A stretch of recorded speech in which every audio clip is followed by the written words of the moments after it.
we need to critique Russia right now, but you can't really critique Russia if we don't understand why Russia is doing what Russia is doing. And the best way to understand why Russia is doing what Russia is doing is to see where we did the same thing. When you think about Russia doing that, what's your natural feeling toward Russia?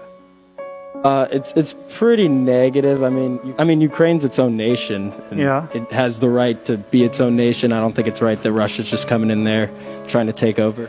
And when you think about Russia doing that, and you think about the United States, do you have any examples that come to mind of when the United States has done that? Or when we're doing it, even like right now, where in the world we're doing that? Personally, I prefer the ideals of the United States, and I believe that those free values would be better for the world if more countries embraced them. Yeah. Am I super in favor of the United States going into these territories and fighting on behalf of certain regimes? I'm not really sure. Obviously, Vietnam didn't turn out very well, nor did Korea. Do you know how many civilians were killed in Vietnam and Cambodia? I don't know the exact number, but it was a lot. Like what's your guess?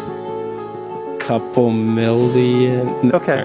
Well, it's more than that, but that's okay. You got a couple million here. What you need to know is, I'm not equalizing the United States or Russia. They're two very different societies, okay? Very different political systems.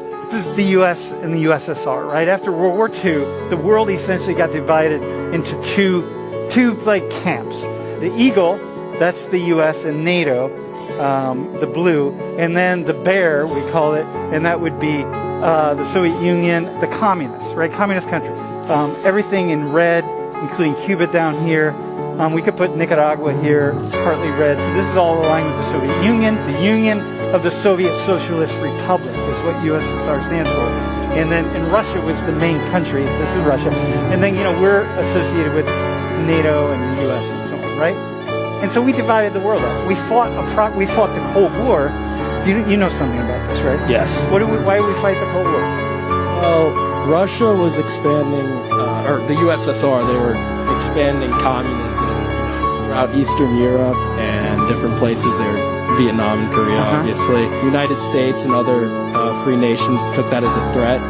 So when we expanded capitalism into Latin America, how would you describe that? Every country, we see ourselves positively.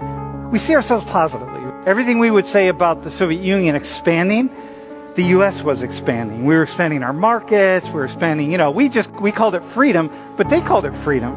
It's the same thing. We did not want any of this to turn red.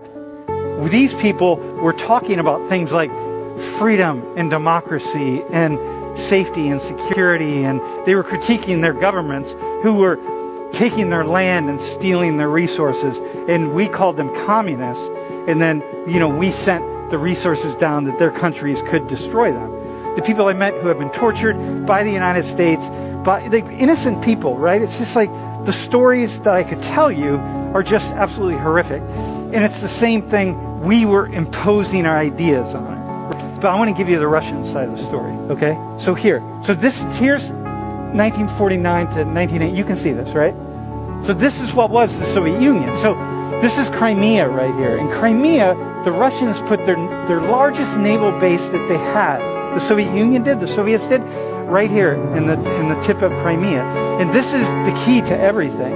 Because you want to be able to come through Turkey, like the Bosphorus and so on, like right through here, and come out into the Atlantic. I mean, this is everything for the Russians. This is like the key. People say that Crimea is the key to controlling that whole region of the world. And the Russians had that. And the Russians are saying, listen, y'all, you keep pulling these countries over here to the NATO side, and we're looking out for our geopolitical interests. These were part of the Soviet Empire.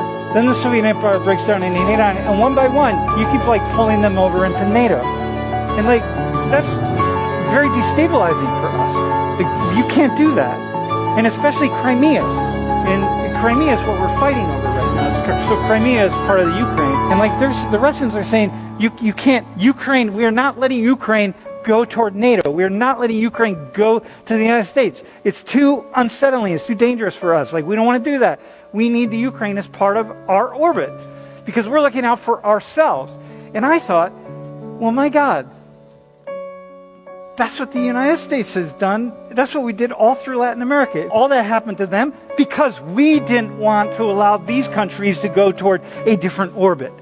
We said, we're not going to let that happen. And so what we're going to do is we're going to allow the slaughter of millions and millions and millions of innocent people because we, the United States, don't want to allow these countries to go toward a different geopolitical orbit. And that's exactly what Putin and the Russians are saying about Crimea. 快手，拥抱每一种生活。